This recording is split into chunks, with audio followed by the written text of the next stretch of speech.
Hey Taurus, how you doing? So this is just for you. This is absolutely a Taurian forecast, taking you on a 2-week cosmic planetary journey from the total lunar eclipse, which is the full moon in Virgo on the 13th or 14th of March, depending on where you are, right the way through to the partial solar eclipse on the 29th of March 2025. So this is taking you from full moon to new moon. So we're in the waning phase of the moon cycle. And it's a pretty spectacular one. I mean, we've got some big events going on. I don't know where to start really. But in this forecast, what I think will become clear is how you might choose to use this energy. It's chock full of inventive, inspirational, initiationary energy. It is all about new ways of doing things and also reviewing how you're currently doing things as well. I mean, let's not forget that Mercury is going retrograde on the 15th. Now, if this is the first time you've listened to me, I'm Louisa Tanner Munson, and this is for Feel Good Astrology. The whole purpose of this is how you can use astrology in such a way to bring about a bit of a clearing for you. Like how can you feel greater sense of ease, freedom, clarity, and possibility. And that's the way I practice it. If you've come back, and thanks so much. I love interacting with you. So yeah, we're going from full moon to new moon. So let's take a deeper dive. So during this particular 2-week forecast, we are going from this highly illuminating moment in time, and the full moons are known for being deeply creative. They bring up a lot of stuff.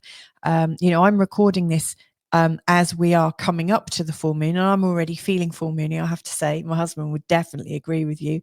It can be quite overwhelming. Lots and lots of new things come on board, and where you have been dreaming of life and taking steps forwards, often coming up to the full moon and immediately straight after, we quite often feel overwhelmed because the things we were dreaming about start to slot into place, and then we realize we maybe don't have the capacity to be able to cope with it. So it really is this kind of be careful what you wish for kind of moment, where stuff seems to materialize. And so what we're really doing during this highly illuminating and highly overwhelming time, and highly emotional, highly creative, is we're refining over the course of this 2 weeks until we get back to the next stage in this journey, which is the new moon, which will be a partial solar eclipse. And the slate is clean. We're clearing the decks to start over again. And so I always think of this as, you've just decided to move on. Like, when you move house, all of a sudden everything is up in the air and you've got all these things to manage through. And, before you move into your new house, it feels like, you've got to thin things out and you decide what you're going to recycle, what you're going to toss, what you're going to sell. There's so many decisions. And that to me, I think is really like the first week. Within this, up until the third quarter, I think around this time we are challenged to think a bit differently. So in this first part of the forecast, the first week is still quite active, but we're starting to offload. We need to get rid of the pressure that we're feeling building up with this full moon. And, so we need to kind of let go. We need to vent. We need to find safe ways and practical ways to get back into peace as soon as possible, to calm us down, to calm our nervous system down, to calm our emotional system, and to feel as grounded as possible. So, this is a process of letting go. And I've said, we need to offload, let go, and cleanse. So this midpoint is, you'll see there's illumination, and also there's a lack of illumination. There's darkness, there's the mystery. So we've got the conscious awareness and we've got the mystery coming in. And so this seems to be us letting go more and more and more, but more in an unconscious way. We're letting go. We're realizing that we need to let go of some of our beliefs and relax some of our aims, and to kind of shift almost mysteriously. We're doing it from a place of faith. I think we can't always see actually how things are going to work. And so I really do think we're going deep inside. We are cleansing ourselves to a much deeper level, and going into allowance, I would say, is a really sort of key thing. And then when we get to the new moon, which is actually the partial solar eclipse, we are absolutely in a deeply internalized moment, and we need to tune in to our intentions and get ready for the next part of the journey. Now, these are the first two eclipses of 2025. So like I said, the first, I always think it's quite easy to look at this as a diary view. So we've got the 14th of March. It's Friday. So we've got the full moon in Virgo, and it's a total lunar eclipse. So it's big energy, full moon energy. And on that day, the sun is also in a sextile to Uranus, meaning that the moon is in a trine to Uranus. So this is also very inventive. Whatever is going on, we are wanting to renew, refresh, and have a sense of an adventure. Like Uranian themes are absolutely about doing things in a new way, maybe thinking in a younger way, in a faster way, creating some spontaneity and clearing away stuff. Like Uranus will bring a stop and a start. Uranus will bring some spontaneity. I think Uranus brings us back to life in many ways. Uranus shakes us up. So this full moon between Pisces and Virgo, I think is going to really wake us up. The sign of Pisces, where the sun is at the time of this full moon, it's in Pisces. At some level, we're all kind of slightly sleeping on the job.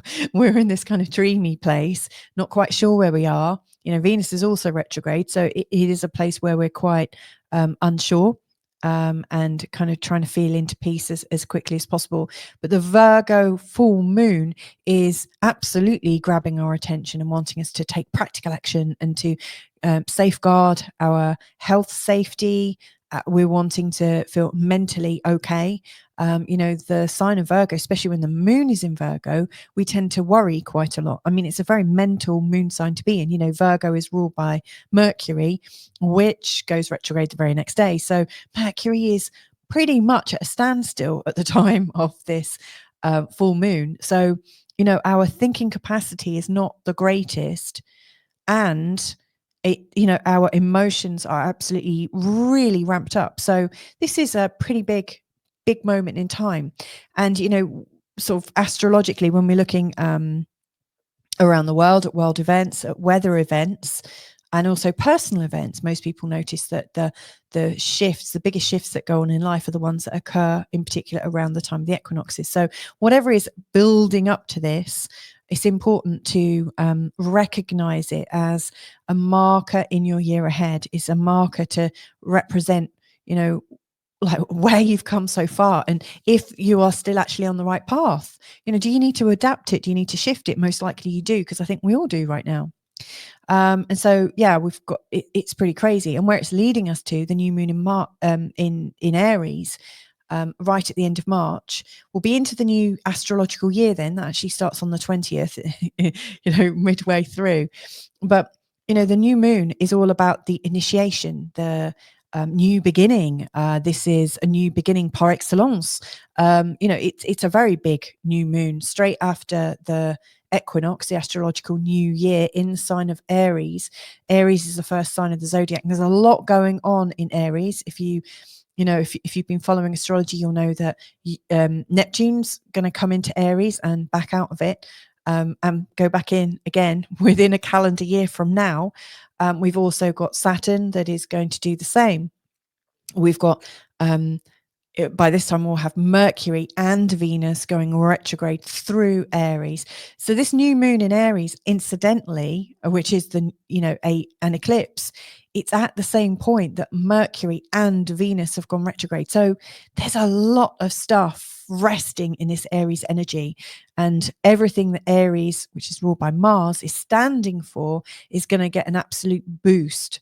So I really see that what we're doing in this 2-week period, Taurus, is we are recognizing where we're overstretched and really coming into some big decisions so that we start fresh at the end of the month feeling, yeah, I know what I'm going to do. I know how I'm going to do it, and I'm going to just crack on. But obviously, we've got a bit of a journey in between, and that includes wrestling with Mercury retrograde.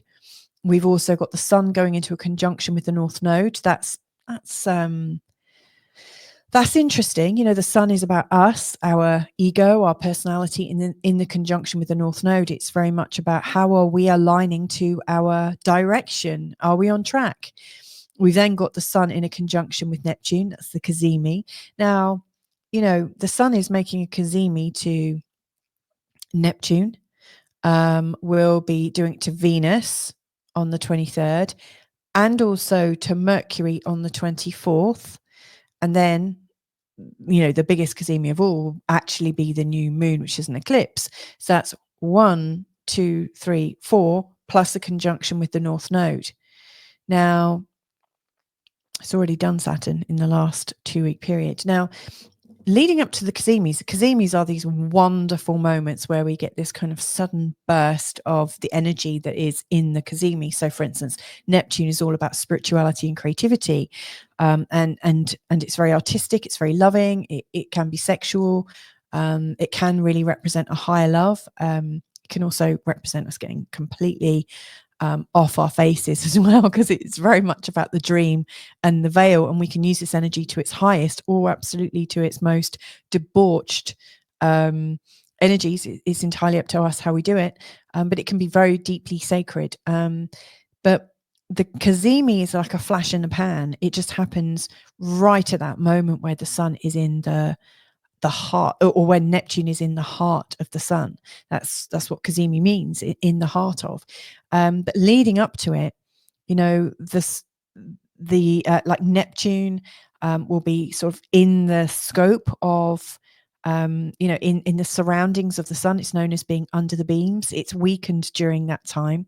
And then as the sun and Neptune get closer and closer, it goes into this position called combust, where Neptune's really, really weak as hell. It's like the sun is completely drowning it out. It's like going to a party, and then there's this like person who's larger than life. That's the sun. They say the right things at the right time. They look the piece. They've got a certain amount of glamour, and they take over the show. And the closer and closer they get to you at this party, the more and more invisible you are to everyone else, because the sun is there. This great big character is there. And then just as you and this great character get together, they illuminate you. They say, hey, everyone, have you met this person, Neptune? Wow, you should check them out. And all of a sudden, the sun kind of illuminates, shines light through the planet. There is this kind of absolute kind of burst of energy from Neptune, and like later on Venus and also Mercury. But then as the sun passes, or whichever planet is the fastest moving, as the sun moves away, kind of steps to your right, the sun reclaims all the attention again. It's combust, and you once again ignored if you are Neptune, Venus or Mercury. And then the sun will move off, and it's still getting a lot more attention, and then suddenly the sun is out of this sort of aspect, this energy with Neptune. So, for these 2 weeks, the sun is really stealing the show. The sun is drowning out the North Node, drowning out Neptune, drowning out the Venus energy, the Mercury energy, which is kind of cool because Venus and Mercury will be retrograde. But it's also, it just is doing its thing. The sun is pretty strong at the moment, and of course nothing makes it stronger than going into the sign of Aries. It's the Happy New Year. It's the spring equinox in the northern hemisphere, and so it's the start of spring, it's the start of autumn if you're in the southern hemisphere. So this is just a very, very strong sun time. So all things to do with the sun, to do with our ego, to do with personality, it's going to be very much the big topic. So I do think sun type personalities that garner a lot of attention, that seem to radiate out a lot, I think they are going to get louder and louder. And I think if you absolutely imagine yourself to be a wallflower, you may become more and more of a wallflower.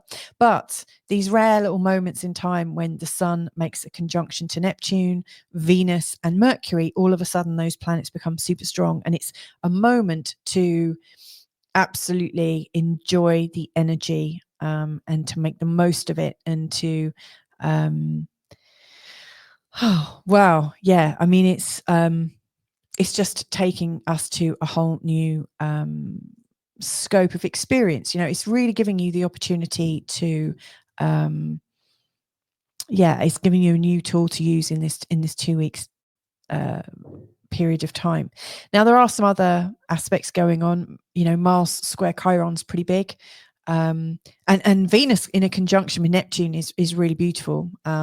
It's not for the first time. I think it's the second time this year, and there will be another one as well coming up. So that's pretty big. But yeah, we've got quite a big energy in this next 2 weeks. So what I want to do now is really to show you how it's likely to affect you. How might you choose to work with it? Before I do that, I just want to say thank you to everyone that supports this channel, because this is really, I haven't been active that much in the last few months, but this is really people that have supported me right up until now, but especially from like last year and into the present. Some of these people have already joined my new community. I've got a community space now as well, if you wanted to support the channel. But thank you so much, because you make this possible. So let's have a look now. So from your perspective as a Taurus, obviously the sun isn't your ruling planet, but it does rule the fourth house. I'm using a whole sign example here, a whole sign chart. So the sun rules the fourth house. So the sun's energy right now is going to impact how you live at home. So it's interesting, isn't it, that the sun is larger than life. The sun is kind of coming back to life and breathing more life into your home. Maybe your personality is getting a bit bolder.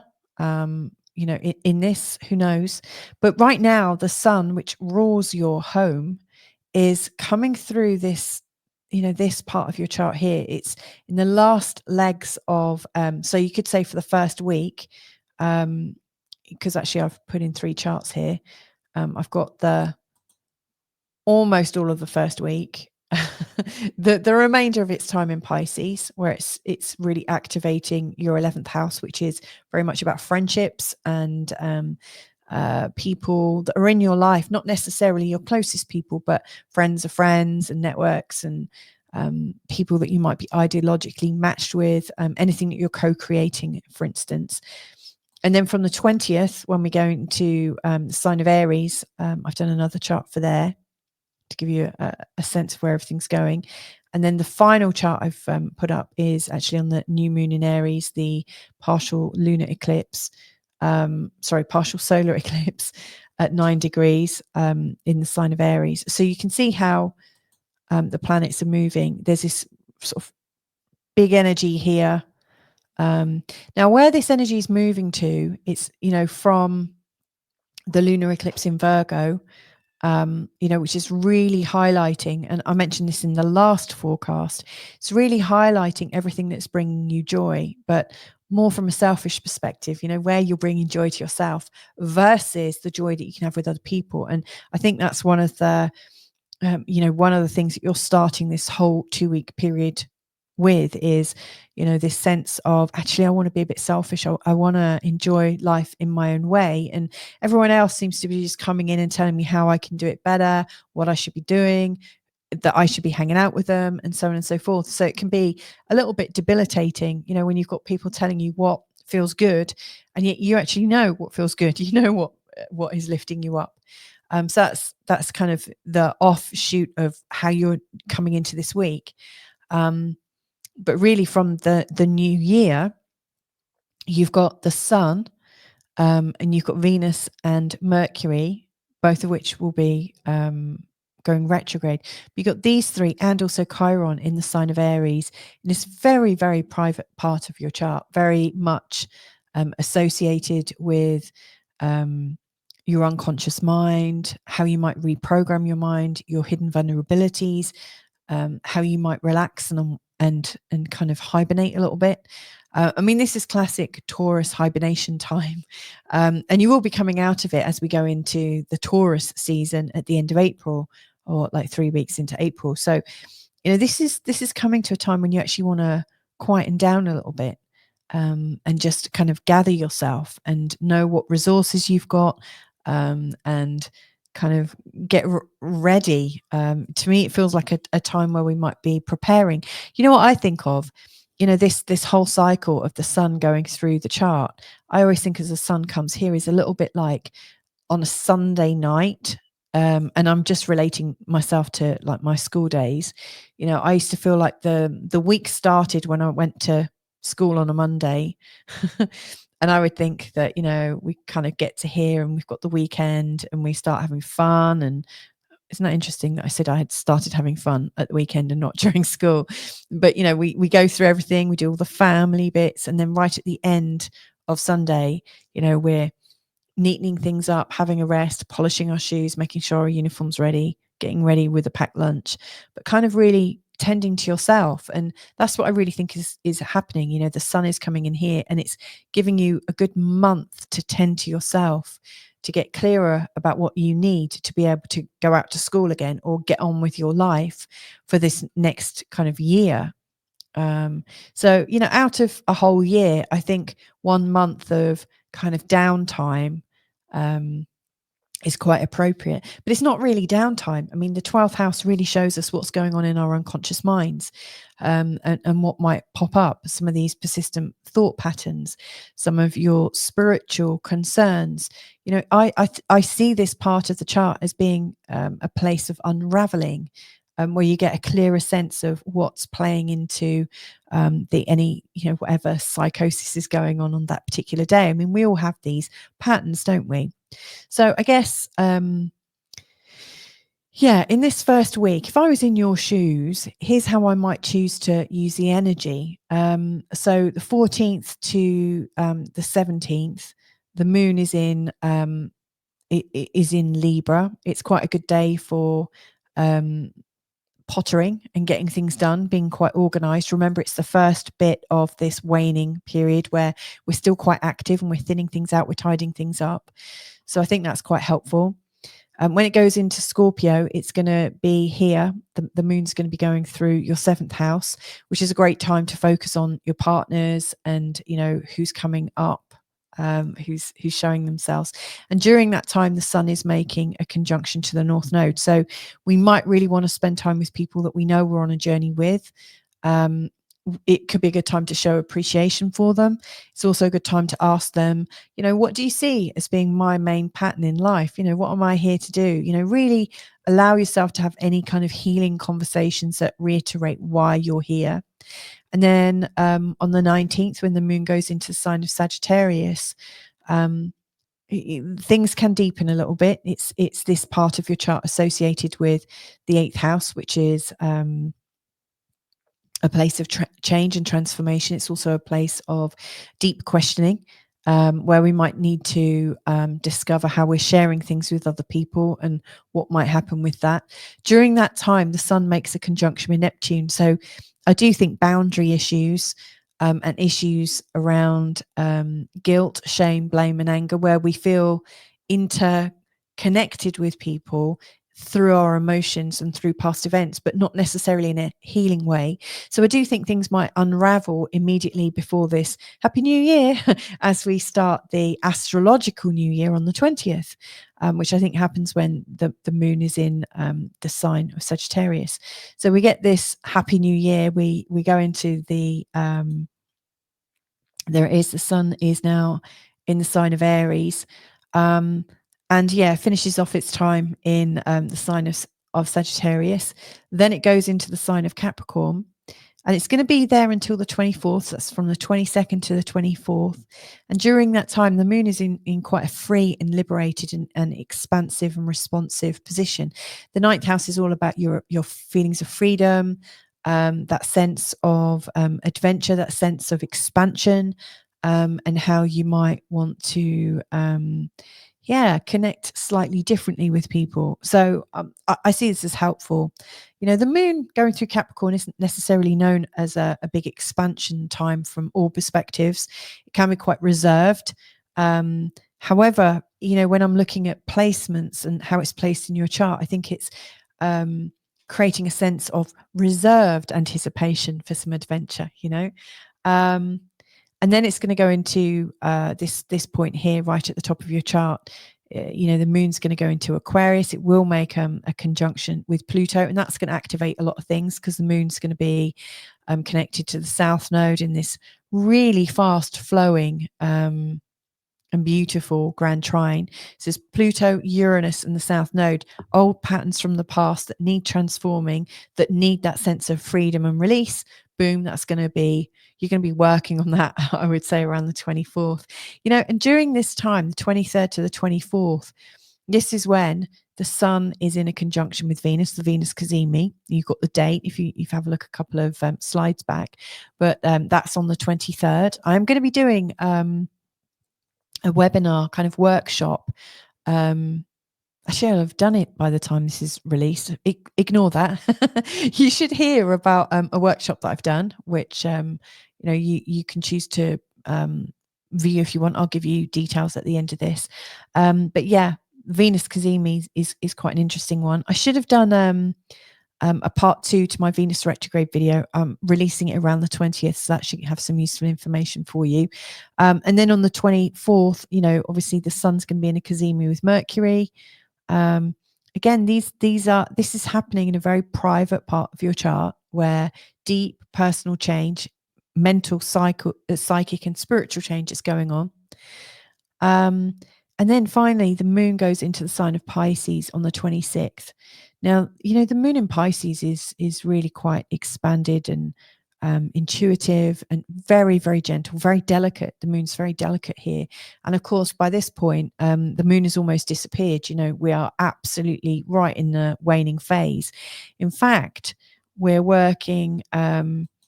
really working towards this new moon in Aries. We're not far off it on the 26th.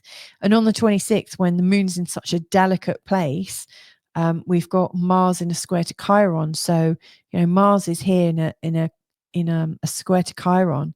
This is likely to create some tension from how you experience people socially and how you relate that to yourself. I mean, are you really comfortable with how things are within your social group, your neighborhood? What kind of insecurities are coming up for you in terms of sharing space with people in your community? It's likely to trigger a few things. I don't suppose any of it will be new on you. So if you already have an idea as to what bugs you about people in your local community, that can give you a bit of a heads up.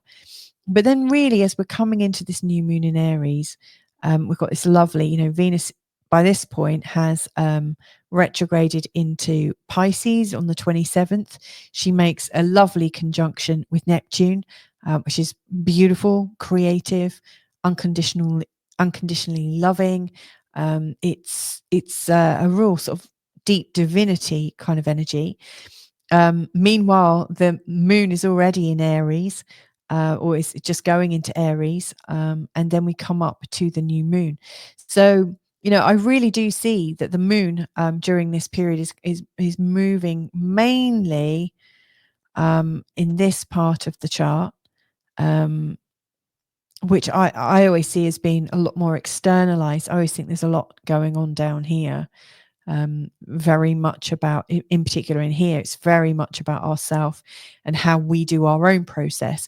So this is like I do think we're taken, or you're taken, on this journey of how to review what you're doing out in the world and then kind of process it internally just as you're coming into this new moon. So the new moon in Aries is going to be a reset point. And I think by this time what you need, how you might need to do it, and what you might need to shift. So yeah, I hope that's helpful in giving you a heads up as to what the energies what energies are arising, what opportunities are arising. I do think, watch out for my video on around the 20th, about the Venus and Mercury retrograde part 2. That will give you some heads up about the Venus Cazimi and also the Mercury Cazimi and how you might choose to use that energy. And also this beautiful Venus conjunct Neptune as well, I think does form part of the picture. So you're coming into a very, very dynamic time, Taurus. If you would like a little bit more information, there are 2 other videos available. They're available to everyone who's a community member with the Feel Good Astrology community. If you check out in the notes below, you'll see how to join. You get your first week free, but you could actually also be able to see a relationship and connections forecast for you for this time, and also a career and ambition forecast as well, again for this time for you as a Taurian. So, and much more. So there you go. Have a great 2-week period and catch you in another 2, if not before. Lots of love.